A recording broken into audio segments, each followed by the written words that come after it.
My name is Linda Braune, and my husband and I, started the Dorothy Day Labor Forum about maybe 6 years ago.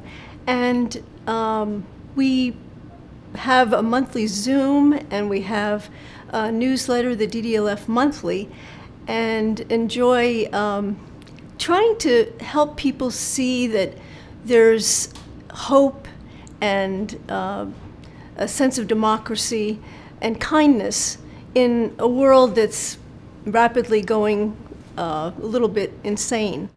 The Dorothy Day Labor Forum is co-chaired by both myself and my husband, Nick. And the places in which we've lived has influenced the Dorothy Day Labor Forum and the way we see things. And one of those ways is through a sense of spiritual geography, where we've been in different places in South Dakota, helping Native Americans, or down in the Tex-Mex border, helping Hispanics through actually an organization called Lupe, which is connected with the United Farm Workers. And here, I just have a general sense of spiritual geography, a sense that we're looking at bringing together labor and students and community and trying to help people see that there is hope in a world that is rather moving towards insanity at certain points. The response to the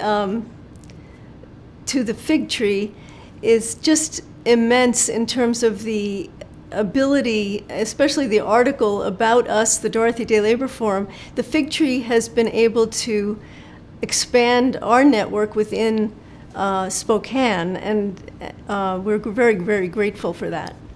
Well, actually, Dorothy Day had many sides, and the side that we chose was the very feisty side of Dorothy Day, the side that helped labor and brought people together and that sort of thing, rather than her very religious side at certain points.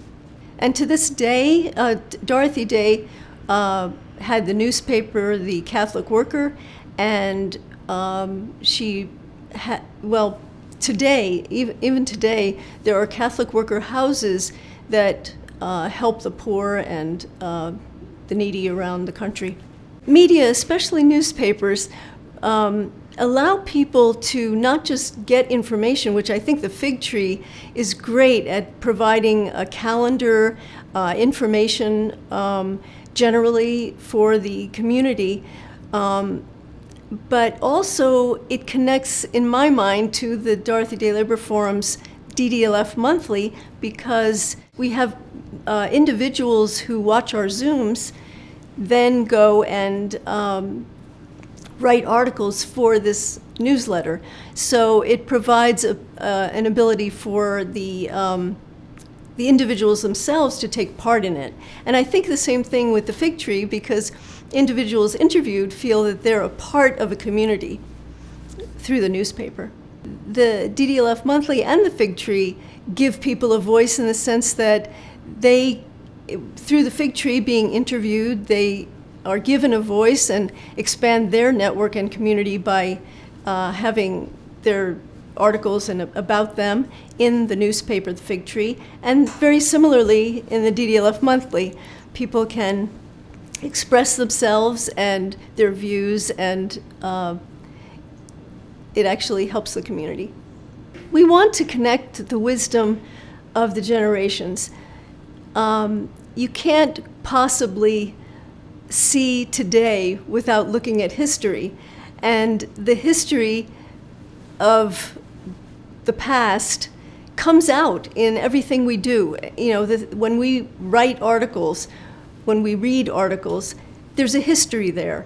And that history comes into fruition today, especially when we're looking at today a situation that's very tense and politically, and it allows us to take those ideas and use the ideas from the past, bring in the ideas we're using now to allow some change to take place for the good.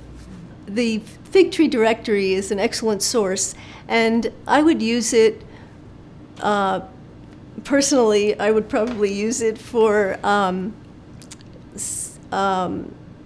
seeking out different organizations that might be able to help me at any given moment, whether it be religious, whether it be counseling, or some organization within the community that I might need. This definitely is a networking tool, and let me expand on that. I think that the resource guide of the Fig Tree is a real resource tool, and connected to that, I do want to say that every year with the new year, we absolutely love looking forward to the Eastern Washington Legislative Conference, with its many telling us about legislation that we can act on and watch during the legislative session, and then actually be able to network there at the conference with other organizations. This year, the Eastern Washington Legislative Conference brought us joy to have a table as an organization, and there were many, many tables there. The speakers were excellent and gave us quite a bit of information about different legislation coming up that we can use during the year ahead. At the Eastern Washington Legislative Conference, we were able to meet other groups and individuals and build our network, but also be connected more and feel more connected to the Fig Tree. The Fig Tree has built for us the ability to network, but also allows us to connect with other groups in a way that we couldn't have being new in Spokane, or only about 6 years in Spokane. It's allowed us to connect with other people, which is really a wonderful source. In other places we've lived, I don't think there was anything as well developed as the Fig Tree. I was immensely surprised at how quickly our organization grew, and we are not a nonprofit, so it was really surprising. But I think it was mainly because we had Zoom forums. It allowed people to connect with us. And once we began those Zoom forums and that expanded, more and more people watched the Zooms and then would write for the newsletter. And when we first came, at the very beginning, we started at the Braune's Edition fire station, where they had a room and people would come. And then when COVID came, that's when we had to change to a Zoom forum. I love in Spokane the mountains and just the place of Spokane. Geographically, it makes me very happy. So it actually influences our work in that way.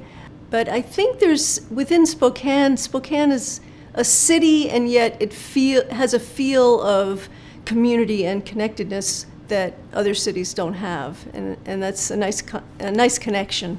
Yes, I think there is in Spokane, because of that caring quality, I think there is a connection to that idea of sharing within the generations.